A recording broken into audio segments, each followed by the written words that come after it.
vzniklo na základe myšlienky vytvoriť priestor pre mamičky s deťmi v našej obci. Inšpiráciou bola práve moja dcera Stelka, ktorá v tom období mala 3 roky.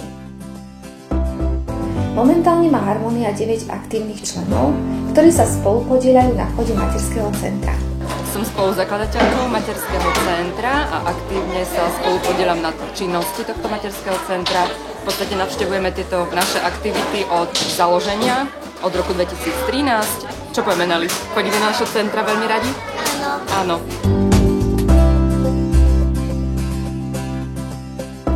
Z našich aktivít materského centra, ktorý ponúkame, je krúžok nemeckého a anglického jazyka pre deti, vedieme detský folklórny súbor Devanka, kurzy masáži dojčiat, akadémiu praktického rodičovstva či Montessori kútik. Harmoniu navštívujeme od jej vzniku a veľmi radi tu chodíme. Deti sa tu zúčastňujú rôznych akcií a zároveň môžu sa to aj vzdelávať, čo je veľké plus. Harmonia ponúka kurzy anglického jazyka pre deti od 8 mesiacov do 9 rokov. Angličtina prebieha hravou formou.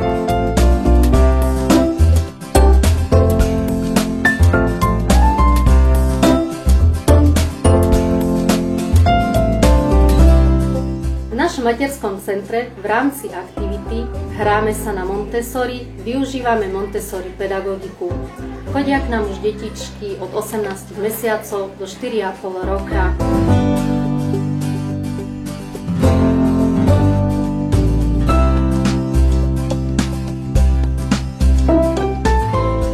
Harmonii ponúkame kurzy masáže dojčiat, ktoré trvajú 5 týždňov.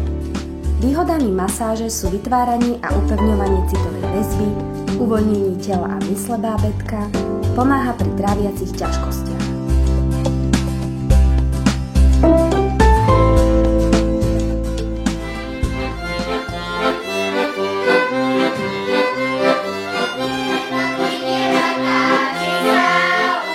Detský folklórny súbor Devanka vznikol v máji 2015. Od svojej pôsobnosti sa zúčastnil veľkých folklórnych podujatí, akými sú Rejdová, Detva, Slávnosti na Spišskom hrade či Folklór bez hraníc v Prahe.